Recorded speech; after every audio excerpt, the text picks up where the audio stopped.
Shalom, selamat pagi kepada sahabat Fisdak dimanapun Anda berada. Salam dalam kasih Tuhan kita Yesus Kristus. Sebelum kita akan mendengarkan renungan pagi ini, mari kita berdoa bersama. Segala puji dan syukur kami naikkan ke hadapan hadirat-Mu ya Tuhan. Oleh sebab berkat dan perlindungan Tuhan, penjagaan Tuhan di dalam kehidupan kami, dalam tidur kami di malam, kami boleh bangun di pagi ini dan kami boleh merasakan akan berkat Tuhan yang begitu limpah dalam hidup kami masing-masing. Sebelum kami akan melangkah di dalam segala kegiatan kami hari ini, kami mau mempelajari dan mendengarkan renungan firman Tuhan. Kiranya itu dapat menolong kami. Roh Kudus boleh menerangkan itu dalam hidup kami masing-masing. Dan kami boleh dikuatkan iman kami lebih setia dan dekat kepada Tuhan untuk menanti kedatangan Tuhan yang kedua kali. Ampuni kami dari salah dan dosa di dalam nama Yesus yang adalah Tuhan dan Juru Selamat kami. Amin. Renungan pagi hari ini Kamis 6 Mei 2021 dengan judul Dalam Baptisan. Sesudah dibaptis, Yesus segera keluar dari air dan pada waktu itu juga langit terbuka dan ia melihat Roh Allah seperti burung merpati turun ke atasnya.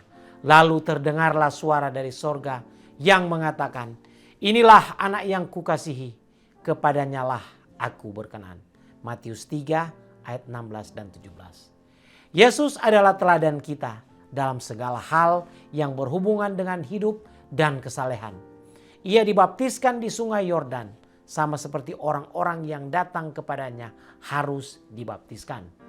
Malaikat-malaikat surga memandang dengan perhatian yang hangat atas pemandangan baptisan Juru Selamat itu. Dan sekiranya mata orang-orang yang memandang baptisan itu dapat dibukakan, mereka akan melihat pasukan surga mengelilingi Anak Allah ketika ia menundukkan kepala di tepi sungai Yordan. Tuhan telah berjanji untuk memberikan kepada Yohanes suatu tanda yang olehnya ia dapat mengenal siapakah Mesias itu. Maka sekarang ketika Yesus naik dari dalam air, tanda yang dijanjikan itu pun diberikan. Karena ia melihat langit terbuka dan Roh Allah seperti seekor merpati hinggap di atas kepala Kristus. Dan satu suara kedengaran dari langit mengatakan, "Inilah anak yang kukasihi."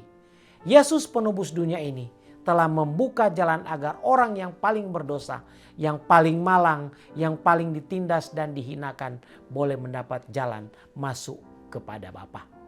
Boleh mendapat tempat kediaman dalam istana-istana yang telah disediakan Yesus bagi orang-orang yang mengasihi Dia.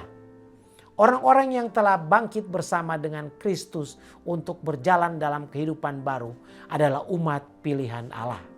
Mereka suci bagi Tuhan dan diakui olehnya sebagai kekasihnya.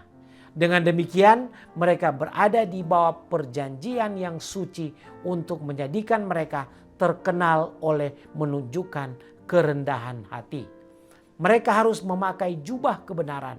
Mereka terpisah dari dunia, dari rohnya, dari kebiasaannya. Dan mereka harus menyatakan bahwa mereka sedang belajar tentang Dia. Jika mereka menyadari bahwa mereka telah mati dengan Kristus, kalau mereka memelihara sumpah baptisan mereka, dunia tidak akan berkuasa untuk menarik mereka ke samping untuk menyangkal Kristus. Kalau mereka menghidupkan kehidupan Kristus dalam dunia ini, mereka mengambil bagian dalam kodrat ilahi. Demikianlah firman Tuhan yang kita baru saja dengarkan tadi. Salam kami dari Fisdak Media Ministry. Tuhan senantiasa memberkati kita semua di dalam melayani Dia.